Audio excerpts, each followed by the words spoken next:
Hello hi everyone. तो स्वागत है आपका इस ब्यूटीफुल सा चैनल एडू एम्पायर पे। तो आज हम लोग मिले हैं इस लेक्चर नंबर 2 में। चैप्टर है पॉलिनोमियल। उम्मीद करते हैं कि आप लेक्चर 1 देख चुके होंगे। तो आज हम लोग क्या क्या बातें करने वाले हैं, आइए उसका थोड़ा सा डिस्कस करते हैं और फिर इस लेक्चर को एक बेहतरीन तरीके से शुरू करते हैं कि आपको हर पॉइंट को क्लियर किया जा सके, चाहे वो स्कूल का डाउट बचा हो, चाहे वो ट्यूशन का डाउट बचा हो, कहीं का अगर डाउट बचा हो तो यहाँ पे उम्मीद करते हो क्लियर हो ही जाएगा।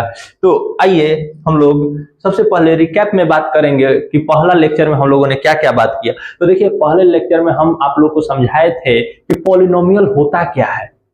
पॉलिनोमियल होता क्या है तो हम लोग उसके डेफिनेशन का बात किए हैं। और जो लोग देखे होंगे वो समझ पा रहे होंगे कि हम लोग कितने बेहतरीन ढंग से डेफिनेशन का बात किए थे। डेफिनेशन ऑफ पॉलिनोमियल, उसमें हम लोग कंडीशन का बात किए थे कि an जो होना चाहिए वो 0 के बराबर नहीं होना चाहिए। an क्या है, ये सभी बातें आपको तब समझ में आएगा जब आप लेक्चर 1 एक बार देख कर आइएगा। तो उम्मीद करते हैं आप देख लिए होंगे, और नहीं देखे होंगे तो इस लेक्चर के बाद या इस लेक्चर से पहले हमको कहेंगे कि इस लेक्चर से पहले देख लीजिए कि और बेहतरीन ढंग से इस लेक्चर का आप समझ पाइए। अगर नहीं तो हम हैं तो फिर ये लेक्चर भी आपको समझ में आ जाएगा, उसका टेंशन नहीं लेना है। तो डिफिनेशन का बात किए थे, फिर टाइप्स ऑफ पॉलिनोमियल का बात किए थे, जिसमें हम लोग मोनोमियल, बाइनोमियल, ट्राइनोमियल, हर चीज का पॉलिनोमियल का बात हम लोग किए थे। उसके बाद क्लासिफिकेशन का बात किए थे, क्लासिफिकेशन ऑफ पॉलिनोमियल, जिसमें हम लोगों ने बात किए थे, मेनली हम फोकस कर रहे थे। ऐसे तो क्लासिफिकेशन में हम लोग सबका बात किए थे, मोनोमियल, बाइनोमियल, ट्राइनोमियल। टाइप से हम लोगों ने बात किए थे क्वाड्रेटिक, क्यूबिक वगैरह का। इसमें हम लोगों ने लीनियर, क्वाड्रेटिक, क्यूबिक सबका बात किए थे। इसमें हम लोगों ने बात किया था मेनली मोनोमियल, जिसमें एक टर्म हो, जिसमें 2 टर्म हो बाइनोमियल, जिसमें 3 टर्म हो ट्राइनोमियल, पॉलिनोमियल। उसके बाद मेनली हम इसमें जो फोकस किए थे, आपको बहुत बेहतरीन ढंग से समझाने की कोशिश किए थे कि जीरो पॉलिनोमियल क्या होता है। हम देखिए जो यूनिक चीज रहता है उसको बहुत ज्यादा फोकस करते हैं। मान लीजिए ये चीजें आपको हर कोई बताएगा, हर जगह आपको मिलेगा, लेकिन जो यूनिक चीजें हैं उस पर हम कोशिश करते हैं कि उसको ज्यादा फोकस किया जाए। जीरो पॉलिनोमियल और कांस्टेंट पॉलिनोमियल क्या होता है, आप वीडियो 1 देखिएगा, लेक्चर 1 देखिएगा, पूरी तरह क्लियर हो जाएगा। इसका डिग्री क्या होता है, क्यों कांस्टेंट पॉलिनोमियल में वही सब आते हैं, जीरो पॉलिनोमियल क्या होता है, उसका डिग्री क्या होता है, तो इन सारी चीजों का बात किए थे। इसके बाद हम स्टैंडर्ड फॉर्म का बात किए थे, स्टैंडर्ड फॉर्म का बात किए थे। उसके बाद हम लोगों ने इसके क्लासिफिकेशन वगैरह का बात कर लिए, डिग्री वगैरह का बात किए थे, डिग्री का बात किए थे कि हाईएस्ट पावर जो वेरिएबल का होगा, कांस्टेंट क्या होता है, वेरिएबल क्या होता है, सब कुछ बात कर लिए हैं। लेक्चर 1 बहुत अच्छा इंट्रोडक्शन तैयार हुआ है, लगभग 50 से 1 घंटा का लेक्चर वो तैयार हुआ है, उसको एक बार जरूर देखिएगा। तो आइए आज हम लोग बात करने वाले हैं कि आज हम लोग किस टॉपिक को कवर करने जा रहे हैं। तो सबसे पहले हम लोग बात करेंगे जीरोज ऑफ द पॉलिनोमियल का। किसका बात करेंगे, जीरोज ऑफ द पॉलिनोमियल का। और एक बात करेंगे वैल्यू एट द पॉइंट, किसी भी पॉइंट पर किसी पॉलिनोमियल का वैल्यू क्या होगा, वैल्यू एट पॉइंट। उसके बाद थोड़ा सा हम आपको क्लास 10th की चीजों को शुरू करेंगे। थोड़ा सा 9th वाले अगर देख रहे हैं तो उनके लिए भी बेहतरीन होगा कि थोड़ा सा आगे कॉन्सेप्ट क्लियर हम करेंगे ताकि उनका फायदा हो सके। अगर 10th वाले देख रहे हैं तो उनके लिए तो बेहतरीन ही है। तो आइए हम लोग सबसे पहले बात करते हैं कि इसका क्या क्या यूजेज, कैसे हम लोग इस पे क्वेश्चन करने वाले हैं। क्वेश्चन के लिए अलग से हम एक लेक्चर लेकर आएंगे, लेकिन इसमें हम लोग बस कॉन्सेप्ट को क्लियर करने की कोशिश करेंगे, हर कॉन्सेप्ट को क्लियर करने की कोशिश करेंगे। क्या क्या कॉन्सेप्ट आपको दिया गया है, तो सबसे पहले value of a polynomial at given point आपको पीछे में दिखाई दे रहा होगा। तो क्या होता है वैल्यू किसी भी पॉलिनोमियल का, तो देखिए उसको समझने से पहले एक सेकंड,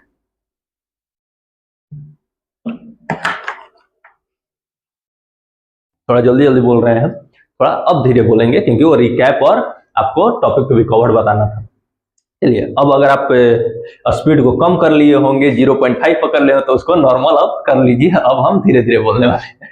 तो देखिए सबसे पहले, क्योंकि हम धीरे धीरे बोलेंगे तब आपको और बेहतरीन ढंग से समझ में आएगा। देखिए थोड़ा सा समझिएगा कि value of a polynomial at a given point, किसी भी पॉइंट को उस पॉलिनोमियल का वैल्यू क्या, कुछ मत पड़े, बस इतना जानिए वैल्यू निकालना है ना, उसमें जो वेरिएबल दिखाई दे रहा है वहां वो वैल्यू रख दीजिए, वो वैल्यू निकल के आ जाएगा कि इस पॉलिनोमियल के इस वैल्यू पर क्या वैल्यू होगा। क्या वैल्यू वैल्यू वैल्यू वैल्यू कर दिए, कुछ समझ में नहीं आया। देखिए अगर आपको किसी पॉलिनोमियल का किसी पॉइंट पर वैल्यू निकालना है तो उस पॉइंट को उठाइए और लाइए और उस पॉलिनोमियल के उस वेरिएबल के जगह पे रख दीजिए, वो जो निकल के सॉल्व करने के बाद आएगा वो उस पॉलिनोमियल का वैल्यू उस पॉइंट पर आएगा। ठीक है, तो आइए समझते हैं। सबसे पहले मान लीजिए एक कोई पीएक्स पॉलिनोमियल है, पीएक्स पॉलिनोमियल है, ठीक है, पीएक्स पॉलिनोमियल है मतलब वेरिएबल उसमें क्या है, एक्स है। इफ अल्फा कोई एक रियल नंबर है, रियल नंबर का नाम 1 2 3 4 -5 10 15 20 50 1000 करोड़, जो समझना है वो रियल नंबर है। Then value obtain by putting x बराबर अल्फा, मतलब इसमें वेरिएबल एक्स था और एक्स के जगह आप वो वैल्यू रख दिए, मतलब अल्फा रख दिए। मतलब अल्फा क्या है, यहाँ पर कोई भी रियल नंबर हो सकता है, उस रियल नंबर को एक्स के जगह रख दे, मतलब उस वेरिएबल से सब्स्टिट्यूट कर दिए, तब उसको आप सॉल्व करिएगा तो px का जो वही value of px at x बराबर अल्फा होगा। जैसे एक बात समझिए, मान लीजिए value of px at x बराबर alpha, it is denoted by p alpha. जैसे मान लीजिए एक एग्जांपल लीजिए, सबसे बढ़िया किसी भी चीज को समझने का तरीका है एग्जांपल, कुछ भी हो एग्जांपल। मान लीजिए px को आपको पॉलिनोमियल दिया हुआ है, px पॉलिनोमियल करने का मतलब इसमें जो भी वेरिएबल होना चाहिए वो क्या होना चाहिए, x होना चाहिए। अब मान लीजिए कोई कह रहा है कि find the value of P alpha. मान लीजिए पी अल्फा पर आपको वैल्यू, अरे कुछ नहीं करना है ना, पी अल्फा वैल्यू मतलब इसमें जो वेरिएबल एक्स दिखाई दे रहा है उसके जगह अल्फा रख दीजिए, पी अल्फा मतलब 2 इंटू अल्फा का स्क्वायर -3 इंटू अल्फा प्लस 5, मतलब कि 2 अल्फा स्क्वायर -3 अल्फा प्लस 5, यही आपका आंसर हो गया। अगर यही पॉलिनोमियल आपको गिवन है और कहा गया कि p बराबर, यहाँ पर यही क्वेश्चन है और p अल्फा के जगह इसी क्वेश्चन को कहा जाए कि find the value eight P2, इसका कहने का मतलब यहाँ पर बस अल्फा की जगह क्या हो गया, 2 हो गया। इसके मतलब कि अब 2 एक रियल नंबर है, 2 पर उस पॉलिनोमियल का वैल्यू क्या होगा, 2 पर उस पॉलिनोमियल का वैल्यू क्या होगा। तो बस कुछ नहीं करेंगे, आपको पॉलिनोमियल दिया हुआ है ना, px बराबर 2x स्क्वायर -3x प्लस 5, ये दिया हुआ है, बस कुछ मत करो भैया, p x की जगह 2 रखो ना, वेरिएबल जो है ना, वेरिएबल x होगा, कभी कभी y होगा, कभी z होगा, जो वेरिएबल है, वेरिएबल समझ में आता है ना, और नहीं समझ में आता है तो लेक्चर 1 जाके देखिए। तो यहाँ पे x की जगह क्या रखेंगे, 2 रखेंगे, p2 बराबर 2 इंटू 2 का स्क्वायर -3 इंटू 2 प्लस 5, सॉल्व कर लो ना इसको। 2 इंटू 2 का स्क्वायर कितना, 4 -3 2 जा 6 प्लस 5, 4 दूना 8 -6 प्लस 5, 8 5 13 -6, 13 में 6 कितना 7। इसका मतलब कि इस पॉलिनोमियल का 2 पर वैल्यू कितना होगा, 7 होगा, मतलब 0.2 पर इस पॉलिनोमियल का वैल्यू 7। इसी का यूज किया जाता है आगे कोऑर्डिनेट वगैरह तैयार करने के लिए, इसका ग्राफ बनाने के लिए, ये y के बराबर हो जाता है, तो y हो जाएगा 7, x हो जाएगा 2, x 2 हो जाएगा, y 7 हो जाएगा। आप ग्राफ उसका खींचना शुरू कर दीजिएगा 2-3 गो पॉइंट निकल, तो आगे का चीज है, अभी हम उसका डिस्कस नहीं कर रहे हैं। तो यही हो जाता है y। बात समझ में आया। अगर मान लीजिए इसी पॉलिनोमियल का वैल्यू कहे कि p बराबर 5 को वैल्यू निकालिए, अरे p 5 को वैल्यू, अरे वेरिएबल की जगह 5 रख दीजिए, मतलब 2 इंटू 5 का स्क्वायर -3 इंटू 5 प्लस 5, बोला क्लियर होना चाहिए। जैसे p -1 पर निकाला गया है एग्जांपल में आपको, 2 इंटू -1 का स्क्वायर -3 इंटू -1 प्लस 5 सॉल्व किया गया, 10 आ गया, मतलब -1 को वैल्यू जो होगा वो 10 होगा। -1 को वैल्यू क्या होगा? 10 होगा। आइए हम लोग नेक्स्ट स्लाइड पर चलते हैं। उम्मीद करते हैं इस पूरा क्लियर होगा कि value at a given point क्या होता है। मतलब उस पॉलिनोमियल के जो वेरिएबल है ना, वहां पर पॉइंट रख दीजिए, जो वैल्यू निकल के आएगा वही वैल्यू होगा उस पॉलिनोमियल का उस पॉइंट, उस वेरिएबल की जगह वैल्यू रख। क्लियर है? चलिए नेक्स्ट स्लाइड पे हम लोग चलते हैं और नेक्स्ट स्लाइड है आपका जीरोज ऑफ द पॉलिनोमियल। एक लाइन में बताया जीरो ऑफ द पॉलिनोमियल क्या होता है। वो जो वैल्यू यहाँ पर 7 आया है ना, तो कौन तो एगो पॉइंट होगा जहां इस 7 के जगह ही 0 आ जाए। कौन तो एगो पॉइंट होगा, और जिस पॉइंट पर, जिसे मान लिया कि यहाँ पर हम कुछ रखे और वहां पर ये वैल्यू 7 में आके 0 आ गया, मतलब ये जो पॉइंट है यही जीरोज ऑफ द पॉलिनोमियल होगा। यही क्या होगा? जीरोज ऑफ द पॉलिनोमियल होगा।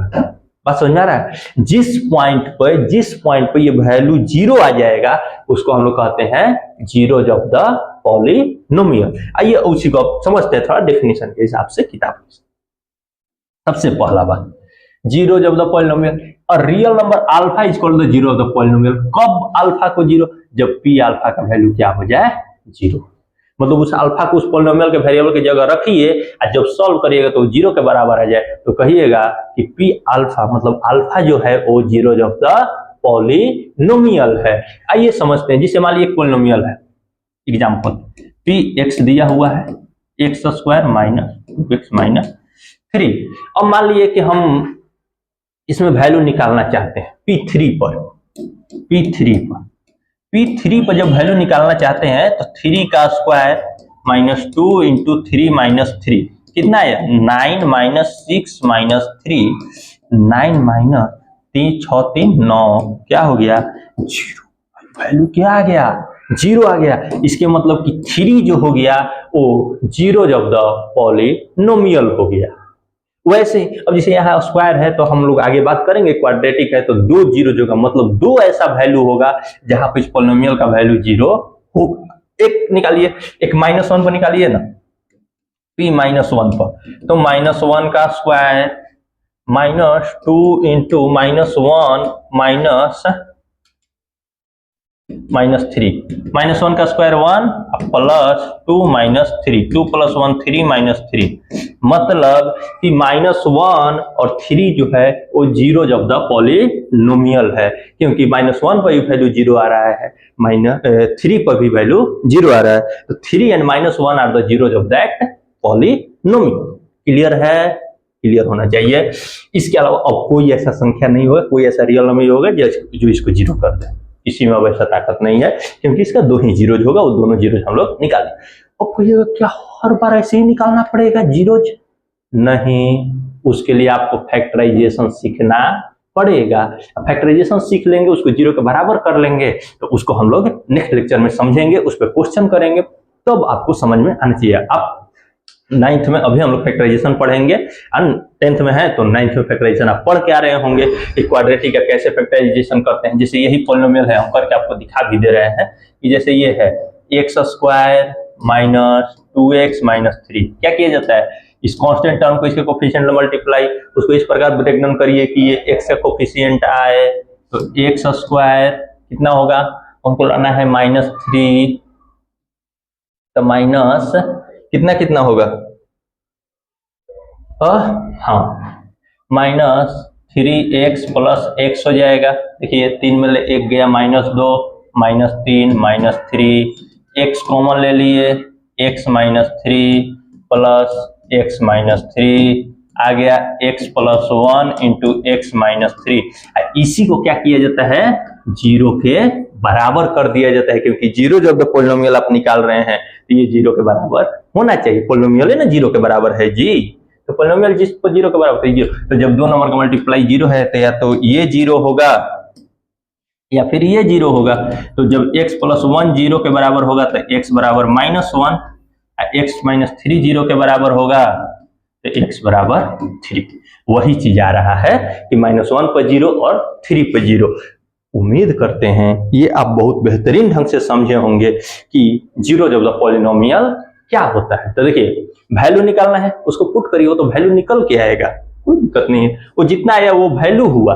जब यही वैल्यू 0 हो जाए तो उस जिस पॉइंट ऑफ 0 आएगा ना, उस पॉइंट ऑफ को हम लोग कहेंगे कि 0 जब द पॉलिनोमियल है। मतलब कि इस पॉइंट ऑफ वो वैल्यू 0 हो गया तो 0 जब द उसको नाम दे दिया गया है 0 जब द पॉलिनोमियल, इसलिए 3 n - 5 0 डन। बहुत एनर्जी लगा, समझ में आ गया होगा। अभी हम लोग 20 मिनट लगभग बोले हैं, अभी हम लोग 15 से 20 मिनट उम्मीद करते हैं कि बोले हैं और बहुत बेहतरीन ढंग से इस दो टॉपिक को समझने की कोशिश किया, बहुत बेहतरीन ढंग से। आइए हम लोग नेक्स्ट स्लाइड पे चलते हैं और नेक्स्ट स्लाइड में है उसी जीरोज के बीच का रिलेशन को देखने के लिए, कोफिशिएंट को देखने के लिए आपको पूरा समझने की जरूरत नहीं है, बस हम रिजल्ट जो बताएंगे उसको बस याद रखिएगा। ऐसे एक बार हम बता देते हैं कैसे इसको किया जाता है, इसको हम एक बार आपसे शेयर कर देते हैं। चलिए देखिए, मान लीजिए कैसे कोफिशिएंट के बीच का रिलेशन क्या होता है। तो देखिए क्या किया गया है, relation between the zeros and coefficient of the quadratic polynomial. मान लीजिए कि अल्फा बीटा जीरोज है पॉलिनोमियल का, तो उसको ऐसे लिखा जा सकता है, जैसे इस पिछला स्लाइड में हम इसीलिए करा दिए कि हमको आसानी हो। जब इसका -1 और 3 इसका जीरो था तो x + 1 है, x - 3 साइन चेंज करके उसके साथ लिख सकते थे ना। वही काम यहाँ पर किया जाता है कि अगर अल्फा बीटा 0 है तो प्लस में है तो x - अल्फा x - बीटा जो होगा इसका फैक्टर हो जाएगा। फैक्टर क्या होता है हम लोग 9th में समझ लेंगे या समझ लिए होंगे अगर 10th में है तो फैक्टर क्या होता है, रिमाइंडर थ्योरम क्या होता है, फैक्टर थ्योरम क्या होता है, ये सब का आपका ज्ञान होगा क्योंकि आप अभी 10th में अगर आ चुके हैं। तो 9th में जो है उनसे हम एक और वीडियो में बात करने वाले हैं। रिमाइंडर थ्योरम का अलग से वीडियो आपको मिलेगा, आपके प्लेलिस्ट में मिल जाएगा। फैक्टर थ्योरम का अलग से वीडियो मिलेगा, तो आप नाराज मत होइएगा कि हमारा वीडियो छूट गया। तो आप हैं तो मिलेगा जरूर, हम हैं तो जरूर आपको वीडियो मिल जाएगा। अब उसी को इस फॉर्म में हम लोग लिख सकते हैं, क्योंकि अगर ये इस फॉर्म में हम लोग लिखे हैं तो ये इतना के बराबर हम लोग नहीं लिख सकते हैं इसको, बस इसमें के लगा दीजिए। काहे लग के लगाया जाता है, क्योंकि कितना से भी मल्टीप्लाई आप करते जाइए वो जीरोज उतना ही रहेगा।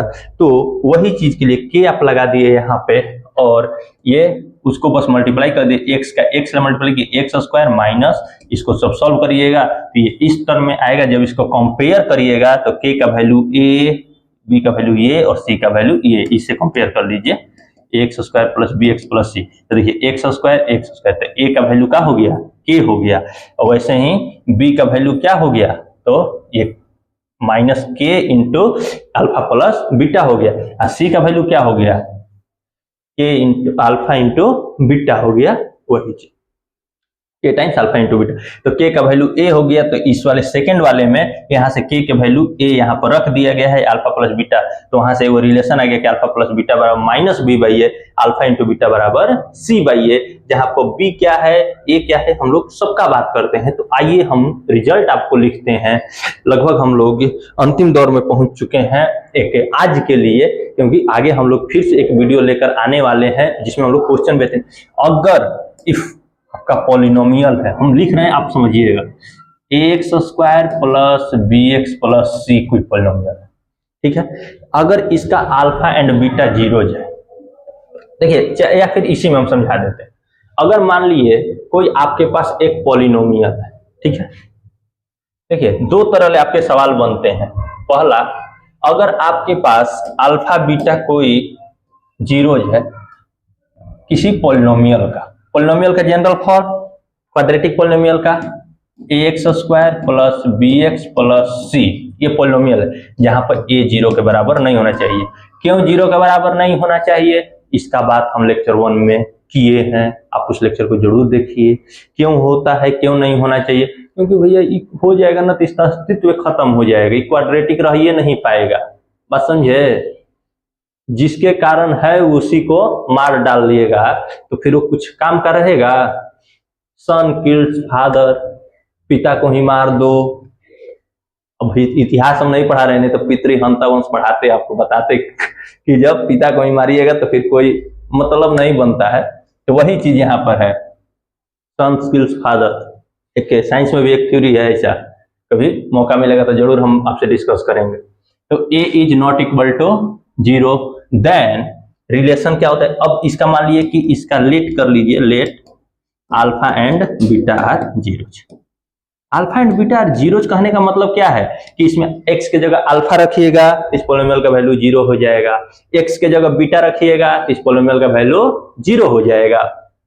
तो रिलेशन ये कहता है कि जब इस दोनों जीरोज को जोड़िएगा ना, तो अल्फा प्लस बीटा को जोड़िएगा तो माइनस बी बाई ए के बराबर होगा। यहाँ पर माइनस बी जो है वो बी जो है कोफिशिएंट, इसका कोफिशिएंट ऑफ एक्स, अब बाई में ए जो है वो कोफिशिएंट है ऑफ एक्स स्क्वायर का। क्लियर है। तो अल्फा सम ऑफ जीरोज बराबर माइनस बी बाई ए, मतलब minus coefficient x by coefficient of x square. अब प्रोडक्ट दोनों के करिएगा ना तो सी बाई ए के बराबर आता है, मतलब कांस्टेंट टर्म बाई में coefficient of x square. Clear है। यही दो आपको रिलेशन हमेशा क्लास 10th में भी वेरीफाई करना है। यही दो रिलेशन आपसे क्वेश्चन पूछा जाएगा कि इसको वेरीफाई करिए, इसका रिलेशन वेरीफाई करिए, तो आप उसको आसानी से कर सकते हैं। इसके अलावा एक क्वेश्चन पूछा जाता है कि अगर आपको जीरोज दिया है तो पॉलिनोमियल कैसे फॉर्म करिएगा, उसका जनरल टर्म फॉर्मेशन क्या है। तो वही चीज और quadratic polynomial zeros alpha beta, अगर मान लिया कि अल्फा बीटा दिया हुआ है, if alpha and beta are given, then how to form polynomial, how to form polynomial. तो देखिए अल्फा बीटा दिया है तो उसका जनरल एक स्ट्रक्चर होता है x square minus alpha plus beta into x plus alpha into beta. अगर इसको लिखना चाहे तो अगर एक्सपेंडेड में लिखे तो x square minus sum of zeros into x plus product of zeros, POZ SOZ, ठीक है। तो प्रोडक्ट ऑफ जीरो, तो ये जनरल स्ट्रक्चर, इसमें आप कैसे मल्टीप्लाई कर सकते हैं, कोई दिक्कत नहीं, कैसे लिख सकते हैं। तो ये x square minus alpha plus beta into x plus. कभी कभी कंफ्यूजन क्या होता है कि कभी आपको सम ऑफ द जीरोज दिया रहता है, तो जब direct sum of the zeros दिया रहे, मान लीजिए क्वेश्चन बोले कि if the sum of the zeros of the polynomial is this and product of the zeros is this, आपको डायरेक्ट यहाँ पुट कर दीजिएगा। लेकिन कभी अल्फा बीटा का अलग अलग वैल्यू दिया रहता है, तो उस स्थिति में आपको जोड़ के रखना पड़ेगा, यहाँ पर उसे गुणा करके रखना पड़ेगा। क्लियर है। तो हम लोग क्वेश्चन करेंगे इस पे, बहुत अच्छे क्वेश्चन करेंगे, बेहतरीन ढंग से क्वेश्चन करेंगे। तो इस अगर रिलेशन को आप एक बार चेक करना चाहते हैं कि रिलेशन कैसे काम करता है, तो उसके लिए एक क्वेश्चन लेते हैं। जैसे आपको क्वेश्चन दिया गया कि 2x square plus 5x minus 12, मान लीजिए क्वेश्चन दिया गया, कहा गया कि verify the relation between zeros and coefficient of the polynomial.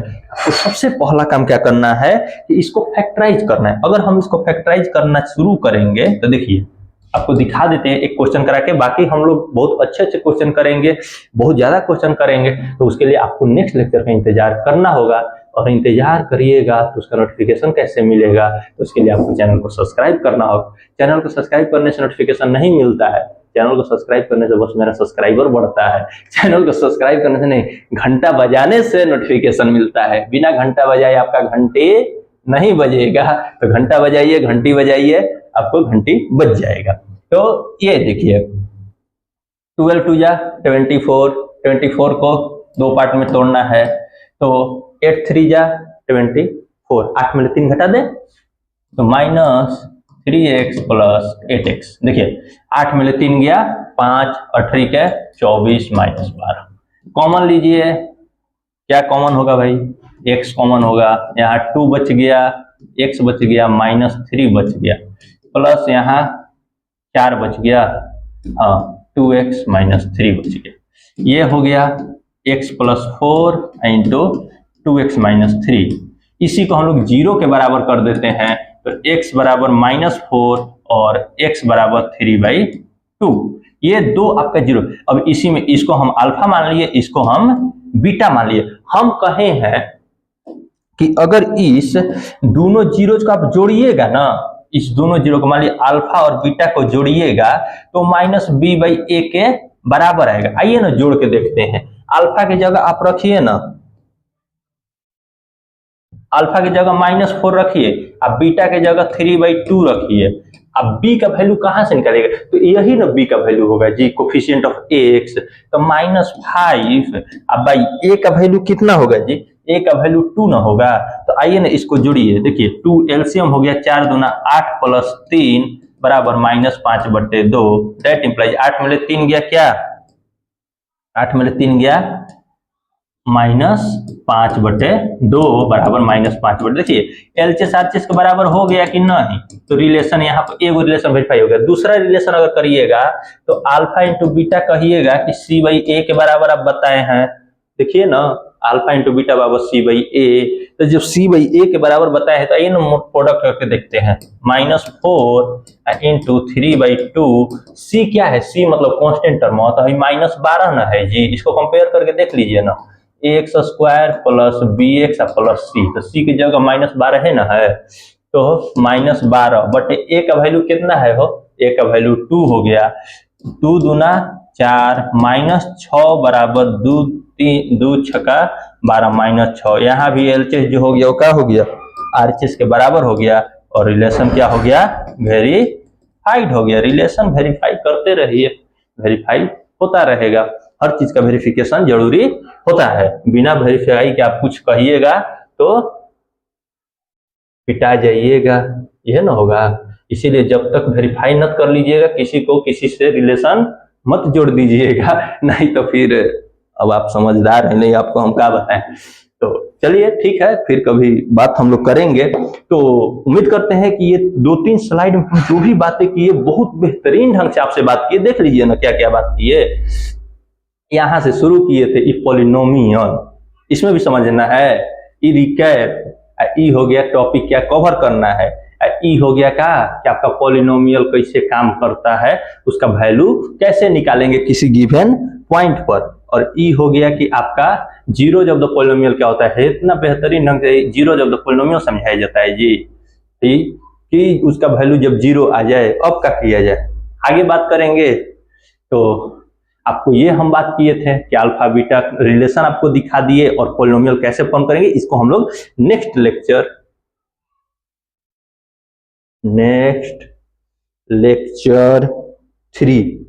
3 का इंतजार करिए। 3 में आप पूरी तरह पॉलिनोमियल हो जाइएगा फ्री, तो आपको ज्यादा सोचने की नहीं है, बाकी हम पे छोड़ दीजिए। तो मेरा काम है पूरा कराना, आपका बहुत सारा क्वेश्चन कराएंगे, 9th वाले हैं तो आपको बहुत कुछ जानना है पॉलिनोमियल के बारे में, फैक्टराइजेशन वगैरह बहुत कुछ जानना है।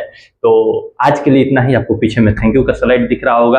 आपको ये 30 मिनट का लेक्चर बहुत ही बेहतरीन ढंग से बनाया गया है, आप इसको देखकर 2-3 कॉन्सेप्ट आराम से क्लियर कर सकते हैं। 10th में है ना तो पूरा चैप्टर वो कंप्लीट हो गया, बस क्वेश्चन करना है और कुछ नहीं करना है। 10th आसान है जी, 9th वाला बहुत मेहनत करता है, सब छोटा छोटा रहता है लेकिन बड़ी मेहनत करता है। आप 10th में है ना तो आसान है। तो चलिए, ढेर सारी बातें होंगी, आपको अगर कोई भी डाउट होगा, कुछ भी अगर समस्या होगी, कोई भी जानना चीज होगा तो आप कमेंट जरूर करिएगा। और आपसे एक छोटा सा रिक्वेस्ट है, उम्मीद है कि इस वीडियो को लाइक करिए, शेयर करिए, और रेड दिख रहा होगा सब्सक्राइब लिखा हुआ होगा उसको टिप दीजिएगा, घंटा को दबा दीजिएगा। बाकी आप उतना काम कर दीजिए, बाकी तो हम देखिए लेंगे, इसके अलावा और कुछ नहीं करेंगे। तो ठीक है, फिर मिलते हैं हम लोग नेक्स्ट लेक्चर में। कोई भी डाउट हो, हम हर जगह आपसे कनेक्टेड हो सकते हैं। आपको डिस्क्रिप्शन में लिंक मिल जाएगा, इंस्टा का लिंक मिल जाएगा, फेसबुक का लिंक मिल जाएगा, आपसे हर जगह हम कनेक्टेड मिलेंगे। तो आज के लिए इतना ही, बहुत बहुत धन्यवाद। चलिए, हंसते रहिए, खेलते रहिए, मुस्कुराते रहिए।